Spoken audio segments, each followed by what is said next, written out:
Vontade de Potência, Parte 1, Livro 1, Aforismo 293. A lei, fórmula fundamentalmente realista que fixa certas condições indispensáveis para a conservação de uma coletividade, proíbe certas ações orientadas em certo sentido, notadamente quando prejudicam a coletividade. Não proíbe o sentimento que inspira essas ações, pois necessita dessas mesmas ações em outro sentido, contra os inimigos da comunidade. Mas então chega o moralista idealista que diz, abre aspas, dê os olhos corações, a ação não é nada, é necessário extirpar a intenção hostil da qual decorre, fecha aspas.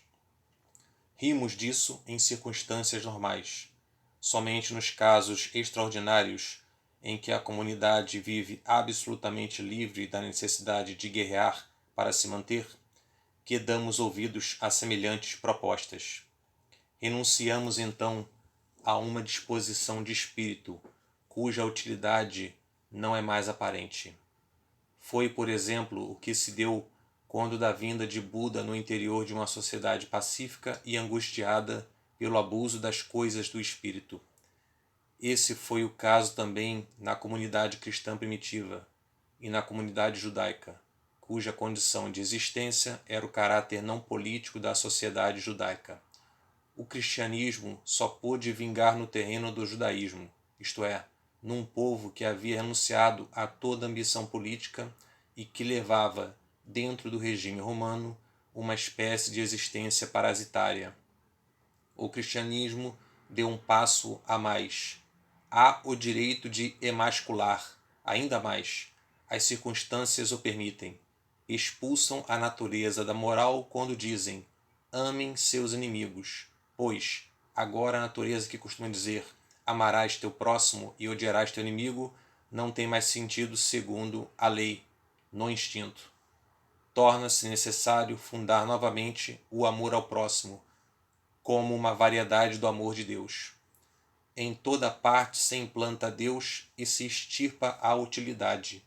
Em toda parte nega-se a origem verdadeira de toda a moral. Aniquila-se o respeito da natureza que consiste justamente em reconhecer a existência de uma moral natural. De onde vem o encanto sedutor desse ideal humano emasculado? Por que não nos desagrada como nos desagrada a imagem de um castrado? A resposta salta aos olhos. A voz do castrado não nos desagrada, apenas da cruel mutilação que é a sua condição. Ao contrário, a voz ganhou em meiguice. A virtude amputada de seu membro viril assumiu uma voz feminina que antes não tinha. Pensemos, por outro lado, na terrível dureza, no perigo, nos imprevistos que uma vida de virtudes viris leva. A vida de um corso de hoje, ou a dos árabes pagãos, que é semelhante até nos detalhes àquela dos corsos, seus cantos poderiam ter sido compostos por corsos. Então se compreenderá como é precisamente a mais robusta espécie de homens que se deixa fascinar e abalar por essas entonações voluptuosas de bondade, de pureza.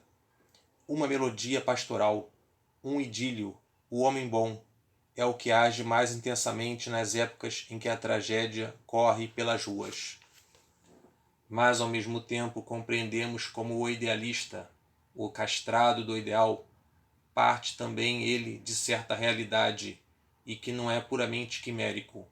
Reconheceu que para sua espécie de realidade a prescrição grosseira que proíbe certos atos não tem sentido, porque o instinto que poderia impeli-lo a esses atos está enfraquecido, seja pela longa falta de exercício, seja por um exercício forçado. O eunuco articula novas condições de conservação para homens de uma espécie bem determinada. Nisso ele é realista. Os meios de que faz uso para legislar são os mesmos das legislações antigas.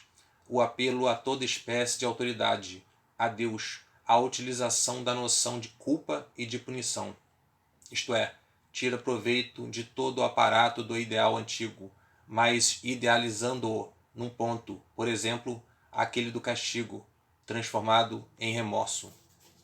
Na prática, essa espécie de homem parece quando cessam as condições excepcionais a que sua existência está vinculada. É uma espécie de felicidade de taitiano e insular, como era a vida dos pequenos judeus na província. Seu único inimigo natural é o solo onde cresceram. Tiveram de lutar contra ele, deixar crescer contra ele as paixões ofensivas e defensivas. Seus adversários são os adeptos do ideal antigo. Essa espécie de inimizade é representada de forma magnífica por São Paulo em suas relações com o judaísmo, por Lutero em suas relações com o ideal ascético e sacerdotal. A forma mais branda dessa hostilidade é certamente a dos primeiros budistas.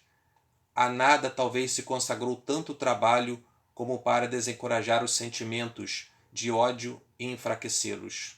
A luta contra o ressentimento quase parece ser a primeira tarefa do budista. Somente ela garante a paz da alma. Separar-se, mas sem rancor, isso supõe, na verdade, certa humanidade extraordinariamente adocicada e enternecida dos santos. Prudência de um ideal de castração moral. Como se move guerra contra as paixões e os valores morais? Não dispomos de meios de coerção material.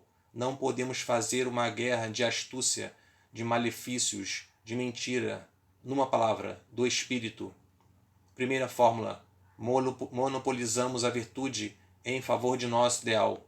Negamos o ideal anterior, até colocá-lo em oposição a todo ideal. É necessária certa arte da calúnia. Segunda fórmula: erigimos nosso próprio tipo como melodia absoluta do valor. Projetamos esse tipo nas coisas, além das coisas, atrás do destino das coisas, em Deus. Terceira fórmula: apresentamos os adversários de nosso ideal como adversários de Deus.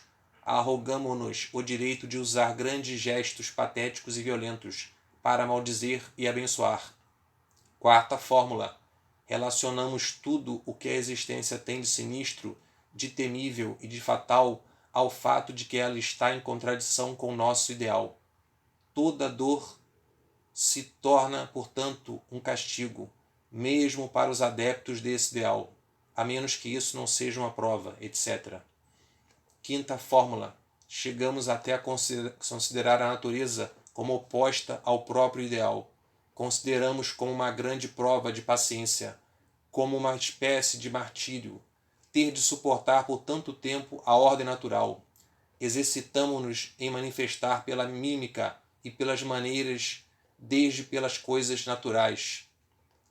Sexta fórmula: a vitória da contra-natureza, do ideal do castrado, a vitória do mundo dos puros, dos bons, dos inocentes, dos bem-aventurados, é projetada no futuro, sob a forma de perfeição, de final, de grande esperança, de vinda do reino de Deus.